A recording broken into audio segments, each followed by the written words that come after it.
Driver एकता जिंदाबाद। वापस घ्या वापस घ्या वापस घ्या वापस घ्या वापस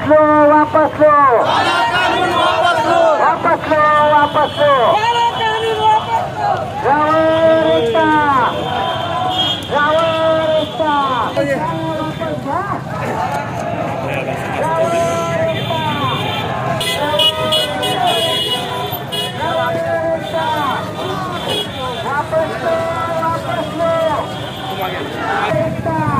वापस लो वापस लो ड्रायव्हर एकता ड्रायव्हर एकता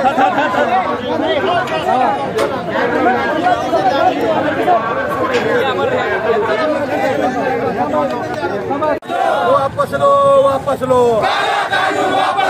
वापस लो वापस लो ड्राइवर एकता ड्राइवर एकता ड्राइवर एकता डंडा लेकर बोल ड्राइवर अरे आगे से बोल पीछे से बोल मोदी सरकार के खिलाफ मोदी सरकार के खिलाफ ड्राइवर एकता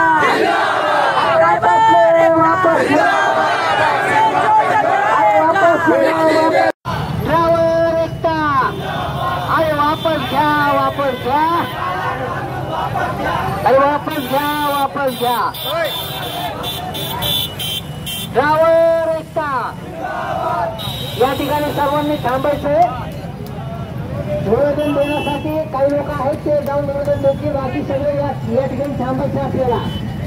पोलीस प्रशासनाला आपल्याला सर्व सहकार्य करायचे,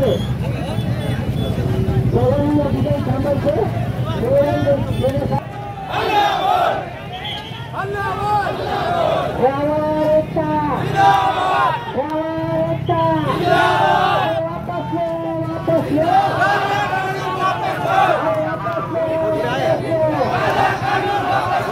वापस घ्या वापस घ्या वापस घ्या वापस घ्या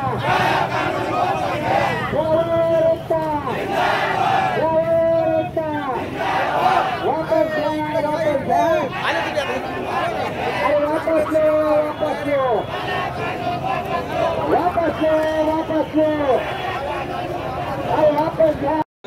नाही, या संदर्भातला हा चुकीचा निर्णय केंद्र सरकारने केलेला आहे। काही दिवसाआधी ड्रायव्हर संघटनेचे लोक आम्हाला भेटले तर आम्ही म्हणलं आपण आपल्यासाठी आम्ही रस्त्यावर उतरणार आहोत। मूळ विषय या संदर्भातला असा आहे की लोकांना हा कायदाच खऱ्या अर्थाने अजूनपर्यंत कळालेला नाही आहे।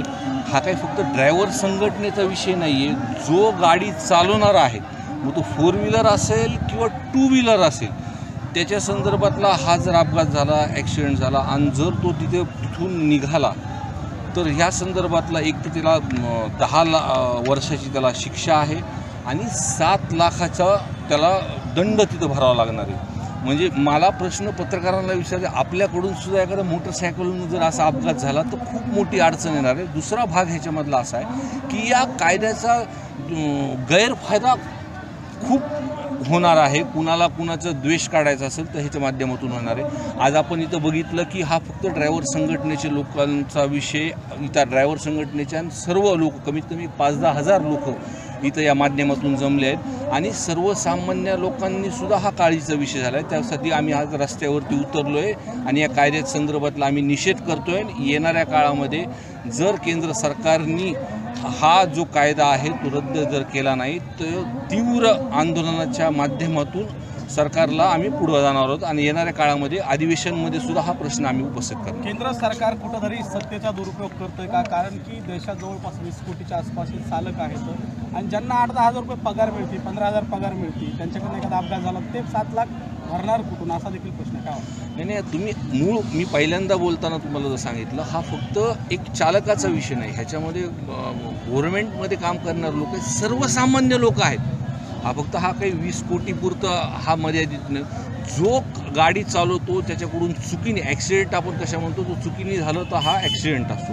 मग ॲक्सिडेंट झाल्यानंतर म्हणजे एखादा मोठा त्याला शिक्षा देण्याचं काम केंद्र सरकारच्या माध्यमातून येतं. आणि मला असं वाटतं की केंद्र सरकारने हे कायदा करत असताना मला वाटतं डोकं ठिकाणावर नसल्यामुळं अशा पद्धतीचे अनेक कायदे केले. त्याचंच उदाहरण हा कायद्याच्या माध्यमातून असाच एक कायदा केला होता, त्याच्यावर मोठं आंदोलन उभं राहिलं, त्याच्यानंतर ते कायदे मागे घेतले. आता हे तसंच काही आंदोलन उभं करावं लागेल त्यावेळेस मागे घेईल का? माझ्या माहितीनुसार बीड जिल्ह्यातला हा ड्रायव्हर संघटनेचा हा पहिला मोर्चा मला असं वाटतं हा रस्त्यावरती उतरला आहे. 5-10 हजार लोक या मोर्चाच्या माध्यमातून आपण दिसून येतो. आणि निश्चितपणे जर हा कायदा रद्द झाला नाही तर महाराष्ट्रातले लोक आणि देशातले लोकसुद्धा रस्त्यावर उतरतील.